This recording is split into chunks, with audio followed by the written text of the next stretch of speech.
मोक्ष मार्ग की चर्चा हम कर रहे हैं। मोक्ष यानी मुक्ति, इस पर चिंतन कर रहा था। तो किससे मुक्त होना है? देखो 8 कर्म और 4 गति, इनसे मुक्त होना ही नहीं है। मुक्ति चाहिए हमारे को मोह से, बस। मोह में दुख है और मोह से मुक्ति। फिर केवल ज्ञान होगा कि नहीं, अरहंत सिद्ध दशा होगी कि नहीं, वो सब छोड़ दो, कोई काम के नहीं हमारे लिए। आत्मा के अंदर आकुलता उत्पन्न हो रही है, वो दूर होना चाहिए, बस इतना ही तो हमारा रिक्वायरमेंट है। और क्या है? हम केवल ज्ञान के लिए लालायित है क्या? विचार करो समझ रहे? क्या तो पढ़ा है केवल ज्ञान में, समझ रहे? और वो मोक्ष दशा है, वो सिद्ध शिला भी क्या काम किया हमारे लिए? हमारे लिए काम किया क्या है? मैं आत्मा हूँ, मेरे अंदर आकुलता होती है, वो आकुलता बड़ी दुखदायक है कि नहीं? आकुलता सहन होती है हमारे से? एकदम सिंपल है। इधर शुद्धा वेदनी फल देने लगी और पेट में बकबक होने लगी, है ना? वहाँ पर एनर्जी की रिक्वायरमेंट क्रिएट होती है। तो मुझे तो क्या होता है हमारे साथ? तो आत्मा में तड़पन होती है, और तड़पन सही जाती है क्या? मतलब उस मोमेंट पे वो जो मिलेगा वो ले लेता है, चाहे बख्श भी हो जाए। तो कहना क्या है कि ये जीव आकुलता सहन नहीं कर पाता, समझे ना? इतनी सिंपल बात है, कठिन कुछ भी नहीं। आकुलता बिल्कुल सहन नहीं होती, और आकुलता का अभाव हो जाना वही तो हमारा लक्ष्य है, वही हमारे को चाहिए। तो ये आकुलता का कारण मोह है। मोह के 2 प्रकार हैं, दर्शन मोह और चारित्र मोह। तो ये दोनों प्रकार के मोह का क्षय हो जाना, सो ही मोक्ष है, और कुछ नहीं। समझ रहे?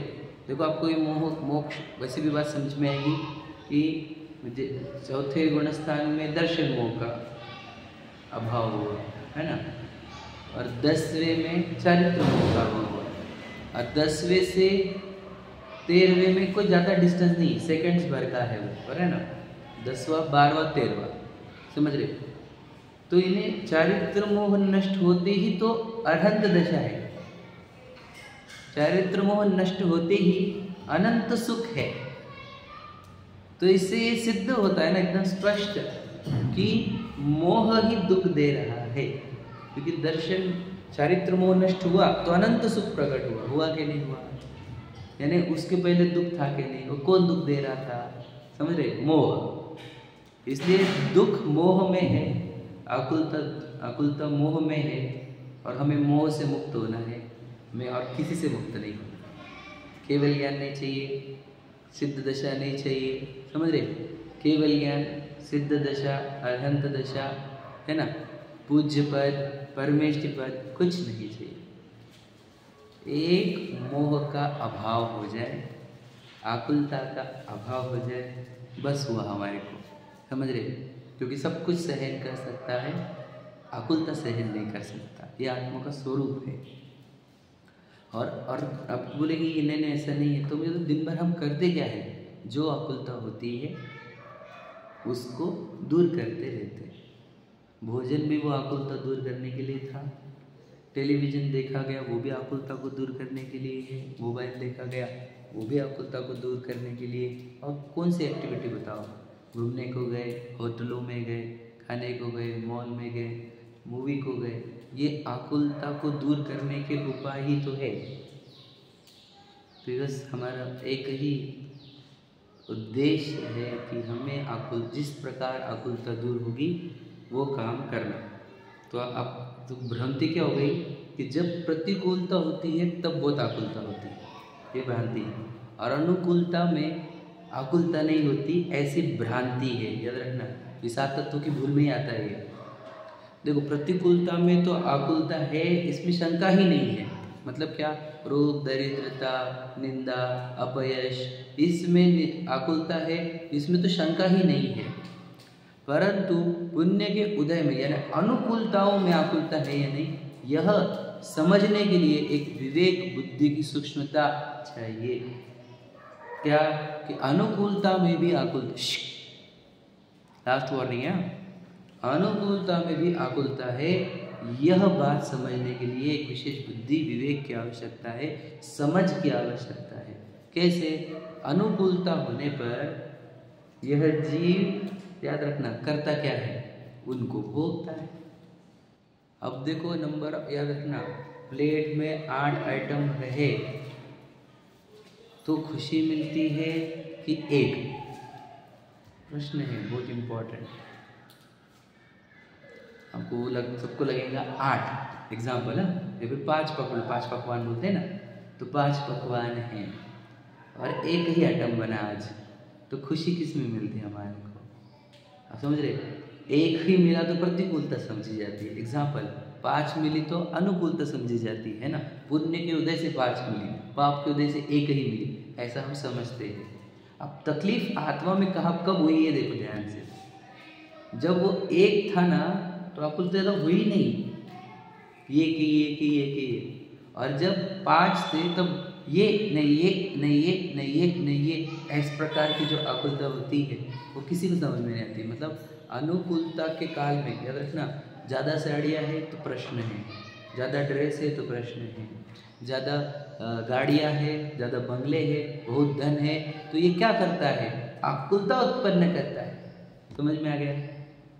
तो धन पुण्य के उदय से यदि अनुकूलता रहे भी तो आकुलता बनी रहती है। आकुलता फिर भी बनी रही, क्या कारण जान नहीं पाया।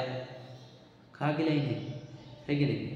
तो आकुलता तो बनी ही रहती है। ये इस तो हमें मुक्ति कैसे चाहिए? इन आकुलताओं से, समझ रहे? और कुछ नहीं चाहिए मुझे, उचार गति का अभाव, समझ रहे? 8 कर्मों का अभाव नहीं, आकुलता। अब पूछते हम आकुलता कैसे? तो फिर इसके फल में यह है कि आकुलता कब होती है? जब जीव क्या होता है? मोहित होता है। मोहित का अर्थ जो स्वयं को भूलता है। अब स्वयं को भूलने का अर्थ ये है कि ये वो अपने अंदर एक होशियारी, समझदारी, विवेक, समझ रहे, क्रिएट नहीं करता। अपने अंदर मूर्खता, अज्ञानता, भ्रामिकपना, समझ रहे, नासमझी, बालिशपना जब बनाए रखता है। समझ में आ रहा है क्या क्या बोला मैं? सब शब्द याद रखना। जब वो ऐसा रहता है, मूर्ख, अज्ञानी, भोला, बालिश, समझ रहे, नासमझ, है ना, भोंदू, जब वो ऐसा रहता है तब वह जो पूर्व कर्म ने शरीर उत्पन्न किया उसको मैं मानता है, और शरीर को मैं मानने से एक्चुअल वाला जो मैं है उसको खोजता नहीं। ये ही इन सभी जीवों की, अनंत जीवों की कहानी है या नहीं है? और जब वो उसकी बुद्धि इतनी मंद रूप से काम करेगी, इतनी मूर्खता से, तो ये बुद्धि मतलब क्या? ज्ञान की पर्याय। ज्ञान की पर्याय ही इतनी हम पागल जैसे काम कर रहे हैं। सही है कि नहीं? सोचो, मुझे पूर्व कर्म ने दे दिया मिट्टी के शरीर, पुद्गल परमाणुओं का, तो यही मैं मानने लग जाऊंगा मैं। अब ज्ञान का प्रयोग क्या कर रहे हो? फिर ज्ञान का प्रयोग तो पैसे कमाने में यूज हो रहा है। ज्ञान का प्रयोग तो कौन से आइटम बनाए उसमें हो रहा है। ज्ञान का प्रयोग सुंदर कैसे दिख सकता हूँ, एजिंग कैसे नहीं आए मुझे, मेरी फिगर कैसे अच्छी रहे, है ना, मैं सोसाइटी में भारी कैसे दिखूँ, मेरी गाड़ी महंगी कैसे रहे। बुद्धि तो उधर खर्च हो रही है, ज्ञान पूरा उधर खर्च हो रहा है। और इसमें खर्च नहीं हो रहा कि ये जो शरीर है इसका रॉ मटेरियल क्या है, ये कौन सा पदार्थ है और मैं कौन सा पदार्थ हूँ। तो जब ज्ञान इतना भी निर्णय नहीं कर पाता है तो उस ज्ञान को अज्ञान, बेवकूफ, मूर्ख, नासमझ, बच्चा, बाल बुद्धि ये कहा जाए। समझ में आया? तो वो बाल बुद्धि, वह अज्ञान का जब अभाव करता है जीव पुरुषार्थ से, क्या करता है? जब वो जिनवानी यानी वही 5 लब्धियों के माध्यम से जब देवता से गुरु के निकट आकर उनकी वाणी सुनेगा, उनकी वाणी सुनने पर इसके ज्ञान में मैच्योरिटी आना प्रारंभ होती है। अब इसकी समझ जागृत होती है, अब ये समझदार होने लग जाता है। अब इसका ज्ञान थोड़ा थोड़ा बालिश होने से थोड़ा थोड़ा वृद्ध होने लगता है। वृद्ध मतलब विकसित होने लगता है, समझ रहे, वृद्धिगत होता है। तो वो उस ज्ञान में ये साफ साफ समझ में आता है कि देखो कैसे समझ में आता है। जब वो जिनवानी के पास आया तो जिनवानी क्या सिखाती है आपको बता दो। देखो पहले इस जिनवानी की प्रक्रिया भी समझना, कल भी बताई थी, आज बताऊँ। प्रक्रिया ये है कि पहले इसको जानवर से इंसान बनाया जाता है। समझ रहे, बुरा मत लगना। जब तक ये पराय धन पराय स्त्री में लग रहा है तब तक तो ये मनुष्य भी नहीं है, समझे क्या? क्योंकि सोचो, इसको भी सोसाइटी के रूल्स भी समझ में नहीं आते कि रहते कैसे मनुष्य, समझे क्या? एनिमल्स और मनुष्य में फ़र्क ये है, एनिमल्स को कोई ऐसी बॉन्डिंग नहीं रहती फैमिली वाली, है क्या नहीं, और मनुष्य को रहती है। तो यही तो सोसाइटल फ़र्क है। तो इसको पहले वो जो एनिमल जैसा जीता है उसको पहले मनुष्य बनाया जाता है, समझ रहे कि भैया ये तेरे घर दाड़ी बंगले, समझे कि नहीं, ये तेरा है, ये पहला नहीं हमारा, उसको पहले मनुष्य बनाया, समझ रहे, मतलब तू मनुष्य ही मनवाया उसको, और ये तेरे परिवार वाले लोग हैं ऐसा समझाया, और फिर उसको उस जीव को और प्रक्रिया के थ्रू लेकर जाते हैं। तो बोलते हैं ये जो मनुष्य शरीर है, ये जो परिवार है, ये सब कर्म का उदय है। ये कर्म के चैप्टर उसको सिखाए जाते हैं, समझे। और ये कर्म के चैप्टर सिखाकर फिर उसको बताओ आगे क्या सिखाया जाता है, बताओ। कर्म के चैप्टर सिखाने के बाद क्या सिखाया जाएगा, विचार करो ध्यान से। देखो पहले जो हमने उसको ध्यान सुना भाई अच्छे से, जो पर स्त्री पर धन से हटाकर स्वस्त्री स्वधन में लाया, ये कौन सा अनुयोग कराएगा, बोलो बराबर बोला, कौन सा? चरणानुयोग का। वही तो देवशास्त्र गुरु के पास लेकर आया, है नहीं, वहां से हटाया, पहले स्वधन स्वस्त्री में लेकर आया, और फिर स्वधन स्वस्त्री में आ गया तो देवशास्त्र गुरु के पास लेकर आ गया। यहाँ तक का तो चरणानुयोग का रोल हुआ। फिर उसको कर्म के सिद्धांत सिखा दिए, ये कर्णानुयोग का रोल हुआ, बराबर है कि नहीं। कर्म के सिद्धांत सीखने पर तो पक्का हो गया इसको कि हाँ मैं जीव हूँ, कर्म है, समझ रहे। तो ये कर्म के, अब कर्म जब पकड़ लिए, समझ में आ रहा है कि एक जीव है, तो जीव कैसा है। अब आप बोल रहे हो कि यहाँ पर कर्म है और यानी कर्म है और एक जीव है, तो ये समझ में नहीं आ रहा। देखो कितने दिन से सुन रहे हैं हम, हाँ, परंतु वो समझ में भी नहीं आ रहा अभी तक कि जीव इधर एक अलग है और शरीर अलग है। इसका कारण क्या है बताओ? क्योंकि अब कर्मों के चैप्टर के बाद यदि कुछ सिखाया जाता है तो वो होता है, बोलो क्या बोलेंगे, क्या लगता है आपको? द्रव्यानुग। द्रव्यानुग में क्या सिखाया जाएगा? द्रव्य और तत्व के बारे में, ये बोल रहे क्या? बोलो द्रव्यानुग में क्या सिखाया जाएगा, बोलो आराम बोल पाएंगे क्या? हाँ देखो उत्तर तो ये सही है, लेकिन मैं और अच्छा बोलना चाहता हूँ, याद रखना बहुत इंपॉर्टेंट। मैं जो बोल रहा हूँ देखो, द्रव्यानुग में द्रव्य गुण पर्याय सिखाया जाएंगे, समझे क्या? ये इंपॉर्टेंट, समझे क्या बोलना चाहता हूँ? क्यों द्रव्य गुण पर्याय क्यों सिखाए जाते हैं? अरे इसी से तो समझ में आएगा शरीर अलग है, मतलब हमारे शरीर और आत्मा अलग क्यों दिखती हो ना, क्योंकि हमारा द्रव्य गुण पर्याय क्लियर नहीं है। तो क्लियर है वो द्रव्य गुण पर्याय से देखो, ये शरीर क्या दिख रहा है, ये पर्याय है। द्रव्य गुण पर्याय का अभ्यास करो, दिख क्या रहा आपको पता नहीं होगा, आपको जो दिख रहा है वो पर्याय है। सब पर्याय में भी वर्ण गुण की पर्याय है, क्योंकि तुम आंखों का यूज ज्यादा कर रहे हो। और पर्याय गुणों के साथ होती है, गुण द्रव्य की होते हैं। तो पुद्गल द्रव्य दिख रहा है, ये तो स्टडी नहीं हमारी इतनी अच्छी, बता। और फिर पुद्गल द्रव्य जिसके अंदर वर्ण हो वो पुद्गल द्रव्य है, इतना स्पष्ट होने पर ये देह हो गई पुद्गल द्रव्य। मैं कैसा तो ज्ञान दर्शन चेतना, ये क्या है? ये पर्याय है। वापस जानना हो रहा कि नहीं, ये कौन सीख रहा है? ये पर्याय है। सीखने का काम कहाँ चल रहा है पता है आपको? ज्ञान गुण में, यानी गुण ज्ञान गुण की पर्याय में, और दर्शन गुण की पर्याय। ये चल रही कि नहीं चल रही आपकी, ये बताओ मुझे। किसकी नहीं चल रही ये बताओ? ये छोटा बच्चा है, इसकी चल रही कि नहीं ज्ञान दर्शन की पर्याय? समझे? तो ज्ञान दर्शन की पर्याय कौन से द्रव्य में होती है? विचार करो। ज्ञान दर्शन की पर्याय ज्ञान दर्शन गुण में, अज्ञान दर्शन गुण जीव द्रव्य में। अब इतना स्पष्ट है तो ये जीव द्रव्य सामने, जीव द्रव्य पुद्गल द्रव्य भिन्न दिखने लग गए, हो गया भेद ज्ञान। ये जो चाहिए था हमारे को, जो जिनवानी मोह का नाश करती है वो इस विधि से करती है। तुम इधर आ जाओ, रुको जा। इस विधि से मोह का नाश होता है, समझे कि कैसे किया? चरणानुयोग ने हमारे को, अब बोलिए प्रथमानुयोग, वो चरणानुयोग के साथ काम कर लेता है, कहानी किससे, ठीक है। उसने हमारे को पता परस्त्री पर धन से हटाया, स्वस्त्री स्वधन में लाया, फिर देशांश गुरु के निकट लाया। देशांश गुरु के निकट आने पर हमारे को कर्म के सिद्धांत सीखे गए कि जन्म मरण क्यों हो रहे, मतलब हम परिवार में रहने लग गए रोज देशांश गुरु, और घर में कोई तो एक्सपायर हो गया और मरते भी है लोग, समझे? और मुझे जन्म मरण नहीं करना है। तेरे कर्म होंगे तो तुझे जन्म मरण होंगे। तो कर्म क्या होते हैं? तो कर्म सिखाए उसको। तो कर्मों का अभाव कैसे होता है? तो फिर द्रव्यानुग पढ़ तू, स्वयं को पहचान। तो मैं कैसे पहचानूं खुद को? तो दुनिया में जो चीज़ें है वो द्रव्य गुण पर्याय के फॉर्मेट में है। पूरा विश्व तो द्रव्य गुण पर्याय के फॉर्मेट में है कि नहीं है? अगर पूरे विश्व को आपको सीखना है तो द्रव्य गुण पर्याय सीख लो। पूरा विश्व सीख गए तुम, सीखे कि नहीं सीखे? हाँ या नहीं?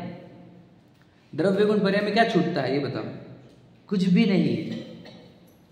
और एक द्रव्य सीखने पर पूरा विश्व सीखा जाता है, पता है आपको? क्योंकि सभी द्रव्य समान ही तो है, मतलब वर्किंग स्टाइल सबकी सेम है। अपने गुणों का परिणाम निकालते रहते हैं वो द्रव्य, हाँ या नहीं?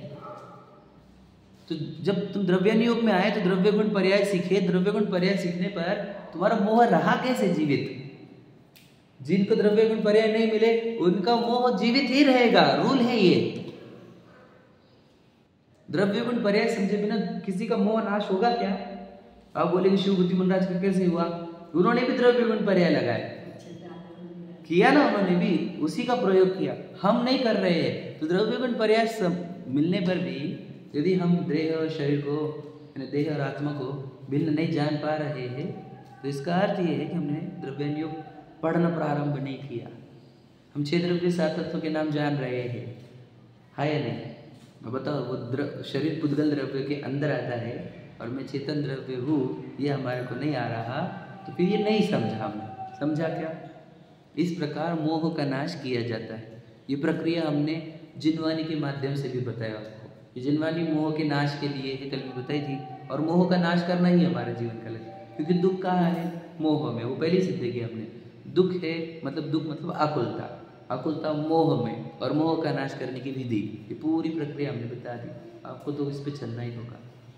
अब इससे मोह आकुलता कैसे नाश होती है देखो, बता दो। जैसे शरीर पर दिखा, मिट्टी दिखी, पर दिखा, इसका एग्जाम्पल अभी रास्ते में आया सपने, मतलब ध्यान में आया कि एक व्यक्ति था, अपने घर से बड़ा प्रेम करता था बहुत, मतलब घर की साफ सफाई, कलर, एक बच्चे के माध्यम से एक भी लाइन खींचने देता नहीं था, हुआ कि साफ कर देता था, घर को बड़ा रखता था, मस्त एकदम। सर एक किसी भी दुर्गंध आने देने के लिए, इतना सा भी मैल दिखने देने का नहीं, बढ़िया रखता था घर को, समझे? जो आते थे बोलते थे घर आप बहुत पॉश रखते हो, नीट क्लीन टाइडी, समझ रहे? बहुत ही बढ़िया। तो जैसे समझ रहे, एकदम अच्छा लगता था। और जस्ट उसको किसी ने बोला कि अरे तेरी पुरखों की एक प्रॉपर्टी मिली है, और वो प्रॉपर्टी महल है, तेरे पूर्वज राजा थे, समझे? तो राजा जो तेरे राजा की उनकी एक कोठी है, समझ रहे? गोदाम भरे है वहाँ पर धन से, और वो एंसेस्ट्रल में तू उनका लास्ट एंसेस्ट्रल मिल रहा है। अब मुझे बताओ कि वो इस घर का क्या करेगा? समझ रहे? इतना सरल है वो कि ये घर अब वो छोड़ देगा और अपना जो घर है वहाँ जाकर बसेगा। तो ये तो दृष्टांत है, और क्या दृष्टांत है? पहले ये रंग रोगोटी इसकी चल रही थी, मालूम पड़ा ये अपना घर नहीं, और अपना घर कैसा है वो भी समझ लो। गोदाम भरा था ना, यहाँ पर भी गोदाम भरा, कैसे? गुणों से, शक्तियों से, यार ऐसे गुण, शक्तियाँ, सर्वदर्शित्व, सर्वज्ञत्व, ऐसे क्या क्या हमारे पास, प्रभुत्व, स्वच्छत्व, प्रकाशत्व, अनंत शक्तियों से भरा हुआ गोदाम, परमानेंट। वहाँ पे तो परमानेंट रह सकता है, कोई निकालेगा नहीं तुझे। तो जब अपनी सत्ता मिल जाती है तो जैसे वो घर वैकेंट करते हैं वैसे ये घर भी वैकेंट करते हैं। और जैसे इस घर के राख रखाव में बड़े परेशान थे, इस शरीर के राख रखाव में क्या, इसको पत्नी दो, इसको बच्चे दो, इसको जिंदगी भर की प्रॉपर्टी दो, पैसे दो, बड़ी आकुलता थी ना आकुलता। और जैसे शरीर पर जाना, और आत्मा को क्या लगता है, आत्मा के लिए भी आकुलता करनी पड़ेगी क्या? नहीं। क्यों? क्योंकि आत्मा को तो कुछ भी नहीं चाहिए रहता है। देखो विशाल को बहुत कुछ चीज़ चाहिए, और आत्मा को 0 चीज़ चाहिए। बताओ क्या, काय में आकुलता है और काय में आकुलता है? मुझे तो विशाल को एक दिन रोटी नहीं चलेगा क्या? नहीं चलेगा, समझ रहे? और आत्मा को एक दिन रोटी नहीं दो और उसको अनंत काल तक रोटी मत दो, तुम क्या फर्क पड़ेगा? समझे कि समझे? विशाल को सब चाहिए, घर, गाड़ी, परिवार, सब कुछ, ऑक्सीजन भी समझे कि नहीं? और आत्मा को तो कुछ भी नहीं चाहिए। आप समझना, यानी जहाँ हमारी दृष्टि अपनी वस्तु के ऊपर जाती है वहाँ पे निराकुलता प्रारंभ होती है। और तुम अगर देह को देखते देखते निराकुल होना चाहते हो तो तुम असंभव प्रयास कर रहे हो। समझ रहे कि देह को भी देखूंगा और निराकुल भी होके बताऊंगा। मुझे बताओ तो, एक क्षण तो बताओ निराकुल होगा। तुम बैठोगे तो तुम कुछ तो भी नरम देखोगे, समझे कि नहीं? पीठ सीधी ऊंची करोगे, खड़े रहोगे तो पैर एक उठाओगे तो दूसरा पैर उठाओगे, समझ रहे? तुम निराकुल होकर बताओ देह को लेकर। दिन भर में आज मैं एक भी विकल्प नहीं करूँगा, एक भी विचार नहीं करूँगा, एक भी चिंता नहीं करूँगा, ऐसा कुछ कर कर बताओ हमारे देह को लक्ष्य करते हुए। ये फिर उपवास के दिन कैसे होता है? उस दिन तू आत्मा का लक्ष्य करता है, इसलिए तुझे होता है। क्या कहा, समझे? इसलिए उपवास के दिन तुम लौकिक काम करते हुए दिखोगे तो तुम्हारा उपवास गिना ही नहीं जाएगा। क्यों? क्योंकि आकुलता से तुम घिरे हुए ही रहोगे। उससे लाभ क्या होगा तुम्हारे को? मैं बताऊँ, ध्यान सुनना, विषय बहुत इंपॉर्टेंट है, ध्यान सुनना। उपवास अच्छा है कि बुरा है? क्या लगता है आपको? उपवास अच्छी चीज़ है कि बुरी चीज़ है? या फिर आनंददायक है कि दुखदायक है? ये प्रश्न।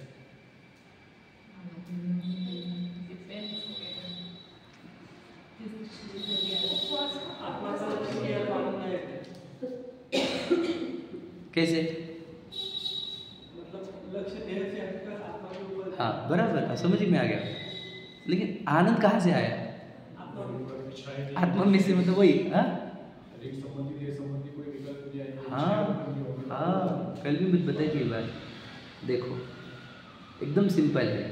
ये जो जॉब करते हैं उन लोगों को पूछो, जब 6 दिन घस घस के लेते हैं ना लोग, तो संडे के दिन बड़ा अच्छा लगता है कि नहीं? कैसा लगता है संडे के दिन? बस यही उपवास है कि नहीं भैया? 6 दिन विषय कशा ऐसा इतने तड़पाते हमारे को, दिन भर विकल्प जाल इतने रहते हैं, उन सबसे एक दिन के लिए मुक्ति मिलती जो है, वो उपवास बड़ा आनंददायक कार्य है।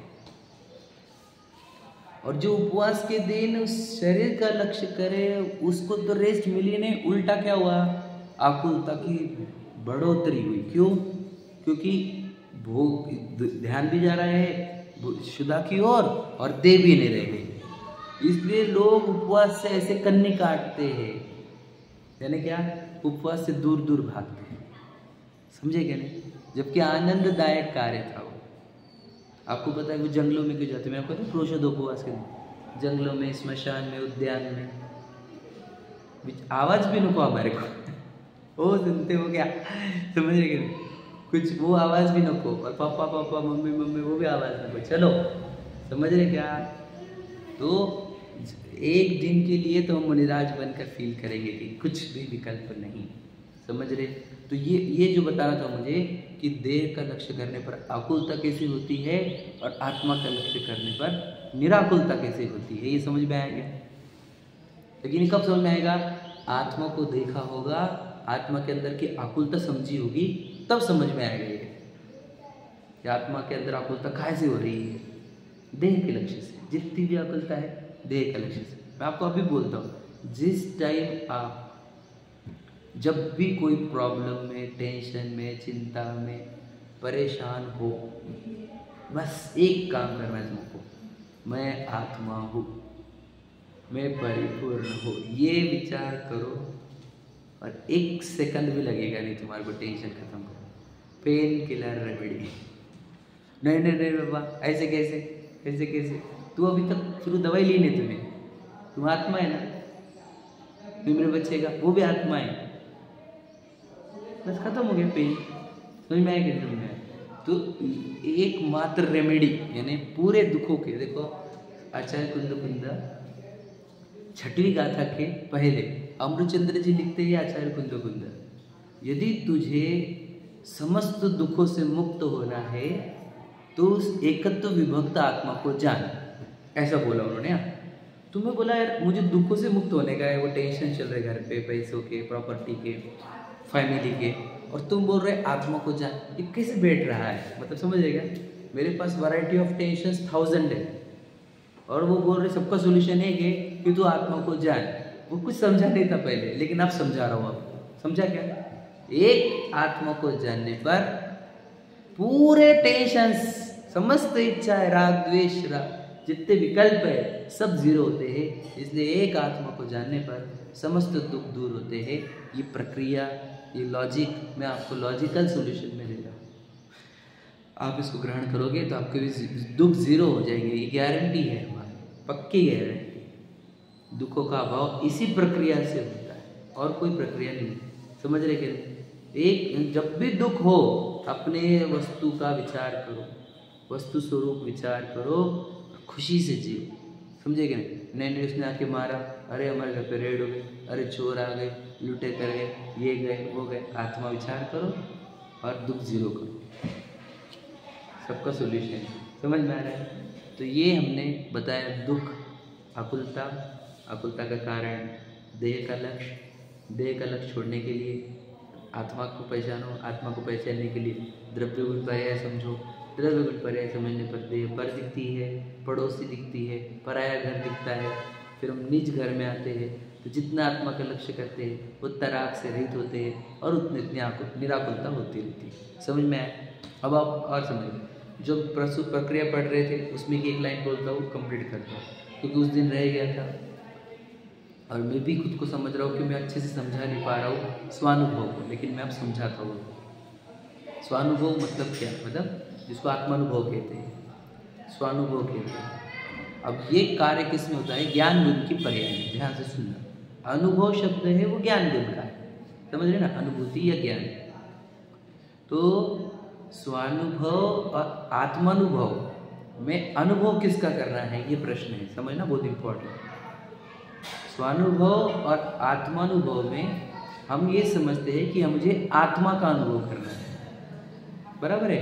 हमारा अभी तक ये था कि स्वानुभव के काल में और आत्मानुभव के काल में हमें आत्मा का अनुभव करना है, ये हमारे को भ्रांति थी, बराबर है। लेकिन स्वानुभव के काल में और आत्मानुभव के काल में ये दोनों एक ही चीज है। अनुभव आत्मा का नहीं अपना करना था। क्या कहा? आत्मा जो वर्ड है वहां पर था, उसका अर्थ ये है कि मेरा। अब ध्यान सुनना, अब लेकिन वही तो बात हो गई, वो बात नहीं है। देखो, अनुभव करने वाला कौन है? उपयोग, उपयोग, ज्ञान की परिणति। ध्यान सुनेगा, अनुभव कौन करेगा? द्रव्य गुण पर्याय, इनमें से अनुभव कहाँ पे आता है? पर्याय, बराबर है। द्रव्य में अनुभव होता है क्या? नहीं। गुण में अनुभव होता है क्या? नहीं। पर्याय में आएगा। ध्यान सुनना, कौन से गुण की पर्याय में आएगा? ज्ञान गुण की पर्याय में। ज्ञान गुण की पर्याय कोई दूसरा नाम उपयोग, हमारी जो भाषा चल रही है, बराबर। तो यानी उपयोग को दूसरी भाषा में जानन जानन भी कहूंगा। तो जानन जानन अभी शब्दों को जान रहा है, हाँ या नहीं? मेरे जो बोले जा रहे शब्द और जो देह के एक्सप्रेशन है उसको जान रहा है आपका उपयोग, बराबर। जब वो उपयोग शब्दों को जानना छोड़कर जानन जानन को जानने का प्रयत्न करेगा। क्या कहा? जानन जानन को जानन जानन जानने लगे। क्या कहा? वापस से समझना, समझा? कुछ बोला? वापस समझना कि देखो, आप पहले शब्द जान रहे थे, अब बोल रहे शब्द तो मैं जान रहा हूं, लेकिन जान कौन रहा है? समझे क्या? शब्द जितने जाने गए, इसमें जानन जानन भी तो हो रहा है। कोई जानन जानन कौन कर रहा है? तो जब जो जानन जानन है वो जानन जानन का ही अनुभवन करने लग जाए। समझे क्या? जानने जानन जानन जानन जानन का अनुभव करने लग जाए, इसी का नाम है स्व अनुभव, इसी का नाम है आत्मानुभव। कहा क्या? इसमें आत्मा का है, तो याद रखना, आत्मा वो जो जानन है और आत्मा है वो अलग अलग चीज ही नहीं है। क्या कहा? जानना और आत्मा एक ही तो चीज है, क्योंकि आत्मा उसके गुण और उसकी पर्याय अलग अलग वस्तु थोड़ी है।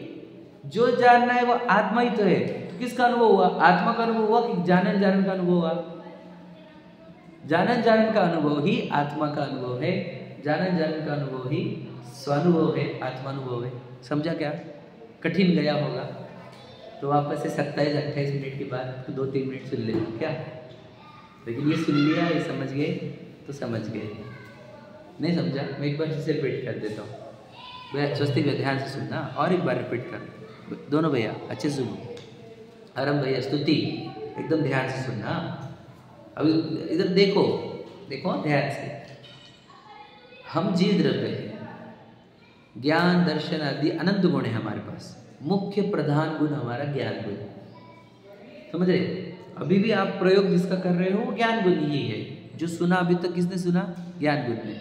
देखो पिक्चर का गाना है, अखियों के झरोकों से, देखो क्या बोल रहे हैं, आंखों को कहा झरोका, समझ रहे? ये आंखें झरोके हैं, झरोके मतलब खिड़कियां, और उसके पीछे है जीव। जीव मतलब उसकी ज्ञान गुण की पर्याय। अभी आप जो भी देख रहे हो वो ज्ञान गुण की पर्याय है। अब पर्याय होती है गुणों को लिए हुए, गुण होते हैं द्रव्य को लिए हुए, मतलब आत्मा नाम का द्रव्य है जो जान रहा है। आरंभ देखो ध्यान से, लिखो बाद में, ये सुनना। अब ये ज्ञान गुण की पर्याय क्या कर रही है? देखो ये जो एक्सप्रेशन हो रहे हैं ना, इसको जान रही है, समझ में आए?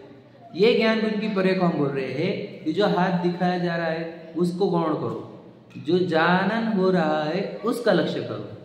समझे क्या नहीं? जानन तो आप कर ही रहे हो, जानन रुक नहीं रहा। अब जानन ने लक्ष्य किसका किया? जो जानने में आ रहा है उसको छोड़ दिया, और जो जानन हो रहा है अखंड उसका लक्ष्य किया। क्या समझा? वापस से सुना क्या? जानने में जो आ रहा है उसको गौण किया, लेकिन जानन जो अखंड चल रहा है उसको मुख्य किया। यानी क्या किया? पर प्रकाशन बंद करके या पर प्रकाशन को गौण किया, स्व प्रकाशन को मुख्य किया। समझे कि नहीं? अब ज्ञेय कौन बना? ज्ञान ही ज्ञेय बना। क्या कहा? समझे कि नहीं समझे? ज्ञेय कौन बना? जानन ही हमारा जानने का विषय बना, है या नहीं? तो जब जानन ही जानन का विषय बने, इसको स्वानुभव और आत्मानुभव कहते हैं। और जब जानने वाला जानने में आ गया, या जानन जानन जानने में आ गया, वही आत्मा है और कुछ आत्मा है ही नहीं। क्योंकि ये जानन की प्रक्रिया आत्मा किसी और कहीं होती नहीं। यानी आपको आत्मानुभव हुआ यदि आपने इसको जाना तो, मतलब मुझे हाँ गया कर ज्ञान कर, मैं टेक्निकल नहीं जा रहा हूँ, मैं सिंपल भाषा में रखता हूँ। मैं ये चाहता हूँ कि जिनवानी ना हमेशा सिंपल भाषा में सिखाई जाए। और मुझे बहुत लोग बोले, आज तक हजारों लोग बोले कि आप बहुत सिंपल भाषा में समझाते हो। वो हमारा मतलब इस शरीर के साथ वो है कला कि सरल भाषा में, टेक्निकल से टेक्निकल टफेस्ट चीज़ सिंपल भाषा में समझाओ, ताकि कोई ये ना बोले समझ में नहीं आता ये बोलेंगे कोई, अरे हमने एकदम सरल कर दिया। समझ में आया क्या बोला? बताओ। अभी अभी आप सब आत्मानुभव कर सकते हो। तो जानन जान उसको जान, समझे? अब ये जानन जान की प्रक्रिया शरीर में कुछ नहीं हो रही, मतलब जानन जाने की प्रक्रिया अलग और शरीर अलग, यानी आत्मा अलग शरीर अलग, ये भेद ज्ञान करना है। अब मुनिराज क्या करते हैं वो भी समझ लो, हमने जो पढ़ा था, वे बार बार जानन जानन को विषय जानन जानन बनाना चाहते हैं। समझे क्या? अभी हमारे जानन देखो, अभी हमारे जानन जानन का विषय आपने शब्द बना लिया वापस से, बना है क्या नहीं? तो वो ही यही होता है बाहिर्मुख उपयोग, इसी को बोलते हैं शुद्ध उपयोग। अब तुमने जानन का विषय क्या बनाया? जो जिनवानी पढ़ाई जा रही है वो, इसलिए इसको शुभ उपयोग बोल देंगे हम। अगर अपने जानने का विषय अभी घर का भी प्रसंग, घर के संयोग याद करेंगे अभी, तो वही उपयोग को हम अशुभ उपयोग बोल देंगे, बराबर है? और जब जानन का विषय जानन हो, उसी का नाम शुद्ध उपयोग है। समझ में आ रहा है? अब जब जानन का विषय जानन रहता है, ध्यान से सुनना, जानन का विषय जानन रहता है। ये कब रहता है? जब जानन का विषय कोई और नहीं रहता। ये समझ में आ रहा है आपको? बहुत ध्यान से सुनना, बहुत अच्छी बात निकल के आ रही है। तो जानन का विषय और कब बनता है पता है आपको? जब उसको जानने का राग होता है। राग क्या कहा? समझा? रुक रुक के बोल रहा हूँ ताकि आप अच्छे से डाइजेस्ट कर पाओ। देखो मैं बता रहा हूँ, मैं आपको ड्राइंग बना के बता सकता हूँ, कल बताऊँगा ड्राइंग। थोड़ा सा यहाँ पे देखना, ये है हमारे समझ में एक लाइन दिखा रहा हूँ मैं, ज्ञान गुण की पर्याय, ऐसी स्ट्रेट लाइन। अब ये ज्ञान गुण की पर्याय है, ये अभी लक्ष्य इसका कर रही है। समझ लीजिए, किसको समझ लीजिए? यहाँ पर कोई वर्ण है, कोई ड्राइंग है, कोई कलर है, इसका लक्ष्य कर रही है। अब ये इसका लक्ष्य क्यों कर रही है? क्योंकि इसके अंदर देखने संबंधी राग उत्पन्न हुआ। समझे क्या बोल रहा हूं मैं? इसलिए इस ज्ञान गुण की पर्याय का लक्ष्य कलर हुआ। समझ रहे? यानी जब और हम इधर देखो, इसके पास है लो, ज्ञान गुण की पर्याय का लक्ष्य परद्रव्य कब बनता है? जब एक राग उत्पन्न हो, उसको जानने का है या नहीं समझे? देखो वापस समझाता हूं, अभी भी याद रखना। आप अपने उपयोग को भी, जैसे वो प्रसंग था उससे वापस इधर लेकर आए ना कि सीखना है मुझे, तो आपने क्या किया? एक राग उत्पन्न किया है, उससे आपने अपने उपयोग को अब ये शब्दों की ओर लेकर आए। समझे क्या? ये राग रहता है जो हमारे उपयोग को इधर उधर लेकर जाता है। पता है क्या? वो जो लोग बोलते हैं ना किधर के भी विचार आते, किधर के भी विचार आते, नहीं, जिधर का राग उधर का उपयोग, उधर उपयोग है या नहीं? अब बोलते इतने सारे राग कहाँ से आए? अभिप्राय में बैठाए हुए थे। समझे कि कुछ समझ रहे? अब समझ रहे? गहराई, बहुत गहराई है, बहुत अच्छा है। तो क्या कहा कि ये लाइन सीधी थी हमारी, ये टेढ़ी क्यों हुई? क्योंकि इसको राग आया और इसका लक्ष्य क्या बना? वो कलर बना। अब जब ये जब उपयोग है हमारा स्ट्रेट लाइन वाला, ये इधर का राग तोड़ देता, मुझे नहीं जानना उसको, तो इसका लक्ष्य क्या बन जाता है? वही बस वही लाइन। समझा? तो ये जो खुद की लाइन ही इस ज्ञान गुण की पर्याय का लक्ष्य और कोई ना होकर वही लाइन है। समझ में आ रहा है? तो ये हो गया स्वानुभव। समझा? समझ में आया? थोड़ा समझा? ड्राइंग से समझ में आ जाता है। और जब ये लाइन याद रखना, तो ये ऐसी हो गई थी, यानी स्वगय अनुभव कर रही थी, वापस एक राग आया देखने का या सुनने का। समझ रहे? तो फिर वापस डायरेक्ट हो गई। तो ये क्या हो गया? अब ये किधर गई? अगर इसका लक्ष्य देश शास्त्र गुरु संबंधित है, 28 मूल गुण संबंधित है, समझ रहे, अणुव्रत आदि संबंधित है, तो ये इसको हम शुभ राग बोल देते हैं या फिर शुभ उपयोग बोल देते हैं। और इसका लक्ष्य यदि विषय बना, इसी लाइन का विषय, लक्ष्य क्या बना? विषय, मतलब देखना, सुनना, खाना पीना, पत्नी बच्चे, व्यापार आदि, तो अशुभ उपयोग बोल रहे हैं इसको। समझ रहे? ध्यान से समझ में आ रहा है? और है वो उपयोग, जब उसका लक्ष्य देश शास्त्र गुरु प्रशस्त विषय बना तो शुभ उपयोग, और इसी उपयोग का विषय क्या बना? यानी लक्ष्य किधर गया हमारा? देश शास्त्र गुरु छोड़कर पंचेंद्रिय की भोग या संयोग इधर गया, तो क्या बन गया? वो अशुभ उपयोग बना। समझा? और जब हमने देश शास्त्र गुरु का विषयों का तो राग छोड़ा, क्या इसमें कुछ नहीं, इसमें बहुत आकुलता है और ये सब जीरो होने वाला है, इधर का राग छोड़ा, फिर हमारा उपयोग बार बार देश शास्त्र गुरु के पास जाने लगा या फिर व्रत नियमों के पास जाने लगा, तो हमने उधर का भी राग छोड़ा और हमने अनुभव करने वाली वस्तु का ही अनुभव कर लिया। तो ये हो गया शुद्ध उपयोग। समझ रहे? अभी शुद्ध उपयोग में होता क्या है? अब इधर दोनों साइड का राग नहीं रहा ना, तो राग नहीं रहने से निराकुलता आई, ये सुख आया, ये है वो सुख। आत्मा में से सुख आता है, मतलब कहाँ से सुख आता है? ये डायरेक्शन हमारे को पता नहीं अभी तक, वो सोर्स पता नहीं है। सोर्स ये है वो कि वहां जो आकुलता नहीं हुई वही सुख है, क्योंकि यह सुख और कोई दूसरी अलग चीज नहीं होती है। जहां आकुलता नहीं वही सुख। समझा क्या? मुझे तो हमारा उपयोग, आप भी बहरा के नहीं बहरा आपका, उस उपयोग का डायरेक्शन वेर कहाँ है बताओ? ये समझ में? ड्राइंग में किधर है हमारे लक्ष्य? हमारा उपयोग किधर भाग रहा? नहीं जा रहा इंद्रियों में, विषयों में नहीं जा रहा, तो ये उपयोग कैसा है? अशुभ उपयोग है। अब या वो देश शास्त्र गुरु के पास आया ना, स्वाध्याय के होने कराए ना, तो उपयोग का लक्ष्य उसका शुभ राग हो गया, और वो शुभ राग जो है यानी वो शुभ उपयोग बोलेंगे हम। लेकिन फिर धर्म कौन सा है इसमें से? अशुभ में गया वाला उपयोग कि शुभ में गया हुआ उपयोग? समझे क्या? समझे? मैं समझ रहे क्या? मैं आपको ड्राइंग समझ में आई क्या? वो जो मैंने हाइपोथिकेशन से बनाई, आपके अंदर तो बन गई होगी ना ड्राइंग। तो वो जब उपयोग स्वयं का अनुभव करे, तो देखो ध्यान से, हाँ अब ध्यान से सुनना, प्रतिमा देखो यही बता रही है। समझे क्या? देखो उपयोग में लगा हुआ है कि नहीं, और उपयोग विषयों में नहीं गया, इंद्रिया, जितेंद्रिय, जिनेन्द्र, और ना वो पूजन पाठ स्वाध्याय अगर कोई कर रहे हैं, ना दान आदि शास्त्र रचना आदि कुछ कर रहे हैं, तो वो जो इशारा है वो ये है कि अपने उपयोग से या अपने जानन से अपने जानन का लक्ष्य करो। समझे क्या? और मैं सोचो, मैंने एक बार अपने जानन से जानने वाले को जाना, अब मुझे भ्रम होगा क्या कि मैं देह हूँ?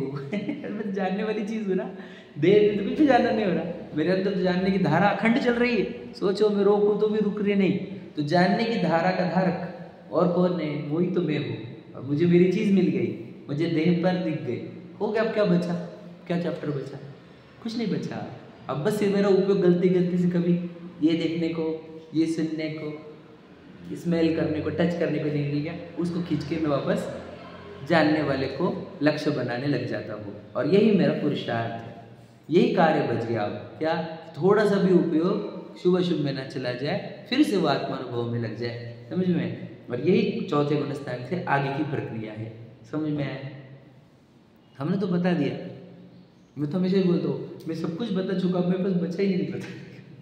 बोला मेरे को शायद पता नहीं, ऐसा लग रहा है कि कंप्लीट हो गया आपकी तरफ से चैप्टर, अब क्या बचाने को बाकी रहे? आपको बोलेंगे ये तो ड्राइंग पे समझ में आया, अंदर समझ में नहीं आया। अंदर समझ में आ रहा है क्या? कठिन गया आपको? समझ में आ रहा है? कर सकते कि नहीं कर सकते? बोलो। हाँ नहीं करोगे तो क्या करोगे? ये बताओ क्या करोगे? होता है क्या? आपका उपयोग बाय डिफॉल्ट, याद रखना, सभी संसारी का विषयों की ओर ही दौड़ता है। मैं हूँ या आप हो? तीर्थंकरों ने दीक्षा के लिए जो उपयोग अशुभ में जा रहा था ना, उनका भी हाँ या नहीं? तो उपयोग अशुभ में ना जाए, कभी भी ना जाए, इसी को कहते हैं मनि दीक्षा। उपयोग में थोड़ा सा ही अशुभ आए, वो पांचवा गुण स्थान। समझ में आ रहा है? चौथे में शुभ, अशुभ ज्यादा शुभ कम, समझ रहे? और फिर सातवें से ऊपर शुद्ध, बस।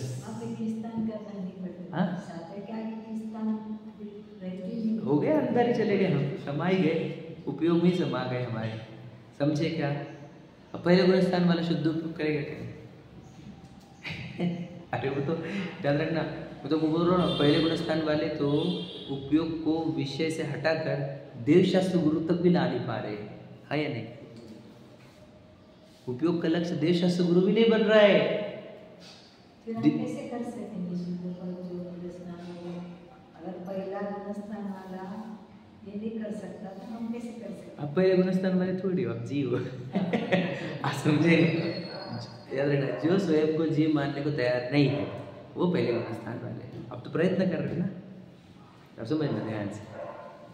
देखो मैं उनकी बात कर रहा हूँ जो कभी पढ़ते सुनते नहीं थे। ऐसे जीव कभी जो था अपना उपयोग, मैं बहुत सिंपल बात बताऊँ, आप वो देव शास्त्र गुरु के पास भी जाते हैं ना, वहाँ पर भी विषयों में लगकर राग द्वेष करते हैं, वहाँ पर भी गंदे भाव करते हैं, मैं देखे हुए। वहाँ पर भी वो अशुभ उपयोग नहीं लेते, वो देव शास्त्र गुरु के निकट मिथ्या दृष्टि जी, यानी वो जो जिनवानी से नहीं जुड़े हैं। और यदि देव शास्त्र गुरु से जुड़ा है सच्चे जी, तो उपयोग का लक्ष्य क्या बनाया? देव शास्त्र गुरु, देखना, सुनना, पढ़ना, समझ रहे? तो इससे क्या हुआ? उपयोग के अंदर शुभ विषय आ गए, प्रशस्त विषय आ गए। लेकिन ये हमारा मोक्ष मार्ग नहीं, ये मुक्ति का मार्ग नहीं, या ये सुखी होने का मार्ग नहीं। यहाँ पर राग है कि नहीं? सोचो, टेढ़ा हुआ है उपयोग, इसका अर्थ राग हो गया। राग हो गया मतलब आकुलता हो गई, आकुलता हो गई मतलब दुख हो गया, और हमारे को दुख का अभाव करना है, हमें सुखी होना है। तो सुखी होने की विधि क्या है? उपयोग में रह जाए, उपयोग कहीं जाए ही नहीं। तो कैसे समझ में आएगा उपयोग में गया? ये खिड़की खुली ना अखियों का जलों का, तो समझना उपयोग को बाहर जाने का है। समझे क्या? तो खुली हुई आंखें वाले हमारे देव नहीं हो सकते, क्योंकि उनकी अभी उपयोग अभी उनका अशुभ वाला है। समझे कि नहीं समझे? अशुभ उपयोग है कि नहीं है? आंखें खुली मतलब क्या है? समझ रहे? इसलिए शुद्धोपयोग वीतराग मुद्रा से चिन्हित होता है, यानी वीतराग मुद्रा के धारक ही वो शुद्धोपयोगी है। इस अपेक्षा से हमारा नमस्कार केवल और केवल वीतराग मुद्रा को ही होगा और किसी को नहीं होगा। समझे? हमने तो पूरा बता दिया, देव कौन से होना वो भी बता दिया इसी चैप्टर में, समझ में आया। और हमारे को करना क्या है वो बताया हमने। पहले जानवर से इंसान बन दो, मनुष्य बनो। पहले मनुष्य में आए तो अपने स्त्री परिवार में आए तो देश से गुरु में आओ, वो अशुभ उपयोग है, वहाँ पे आकुलता बहुत है, वहाँ पे देखो घन बहुत है, मंदिर में कम है तो मंदिर में आओ। मंदिर में आए तो फिर जिनवानी की ओर उपयोग लगाओ। अभी भी उपयोग का है बाहर, अभी भी राग है तो आप जो जिनवानी बोल रही है प्रायोग और करण करो, इससे उपयोग टर्न होना प्रारंभ होता है, यू टर्न, समझ रहे क्या। और जब प्रायोग और करण करता है तो उपयोग टर्न होना चालू होता है, और करण के बाद खुद का ही अनुभव कर लेता है। समझे क्या क्या कहा मैंने, समझा ना आप? नहीं कुछ समझा तो ड्राइंग से समझ जाएगा सब कुछ तो उपयोग अपने अंदर ही टर्न हो गया और हो गया।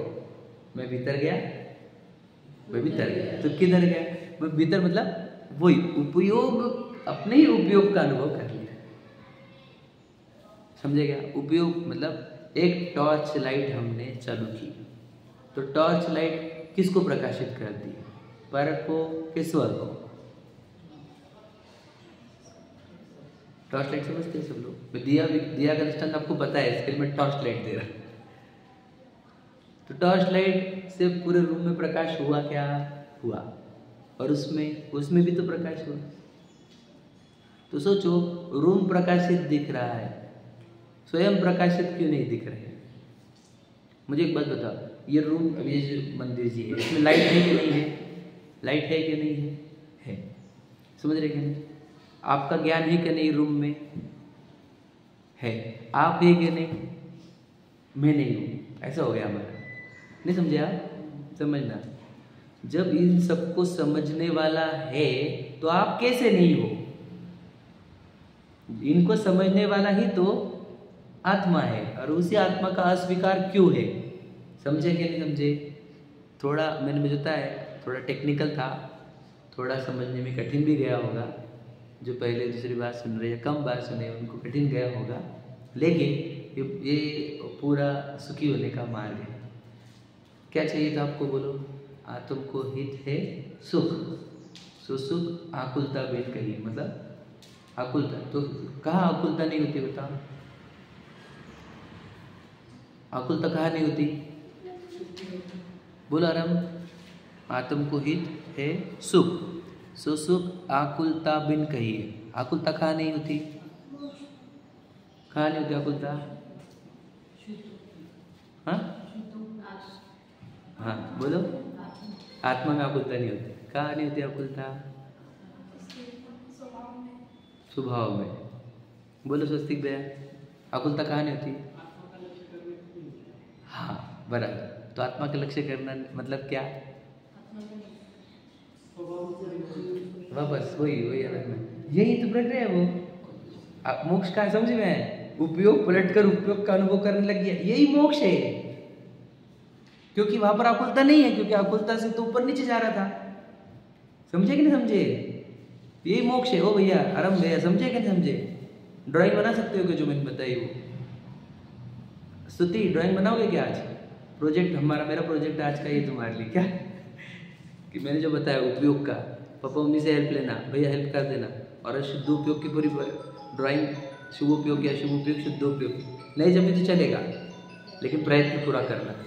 और ये ड्राइंग और ये सेशन आपको हमेशा के लिए काम आएगा, जीवन भर के लिए। तो सुख वही, जब उपयोग में ज़्यादा टाइम ले लिया, मैं क्षमा चाहता हूँ, मैं लेट कर रहा हूँ, लेट स्टार्ट करता हूँ इसके लिए भी क्षमा चाहता हूँ, और लेट बंद करता हूँ इसके लिए भी, लेकिन मैं दोनों भी बंद कर दूंगा। लेट स्टार्ट करना और लेट बंद करना है, अभी थोड़ी छुट्टियाँ ही नहीं, बच्चे पर परेशान करने हमारे, है ना।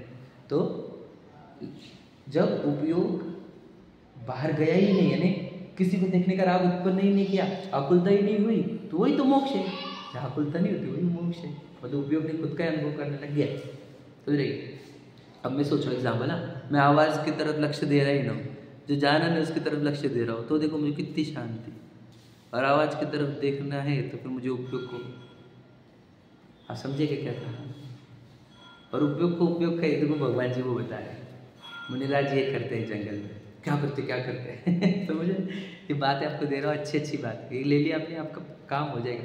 याद रखना, आज का ही जितना सुना है इतना ही आपने कर लिया ना, आपको कुछ करने की जरूरत नहीं, आप इतना ही करो बस। स्वानुभव, आत्मानुभव, एक स्वानुभव करने योग्य है, एक आत्मानुभव करने योग्य, एक उपयोग को उपयोग का अनुभव कराने योग्य, बाकी कुछ भी नहीं करना हमारे को, कुछ भी नहीं। और ये एक्चुअल धर्म है, रियल वाला। और बाकी जितने हैं उनको सिर्फ उपचार से धर्म बोलते हैं, और इसी को स्वभाव बोलते हैं। स्वभाव ही धर्म है। हम उपयोग रूप रह गए, हम राग किए ही नहीं। यही स्वभाव, यही धर्म है, यही सुखी होने का मार्ग, यही मोक्ष, और कुछ नहीं है दूसरा। समझ में आ गया? नहीं आया तो फिर से सुन लेना, ठीक है? चलो। सहजानंद शोध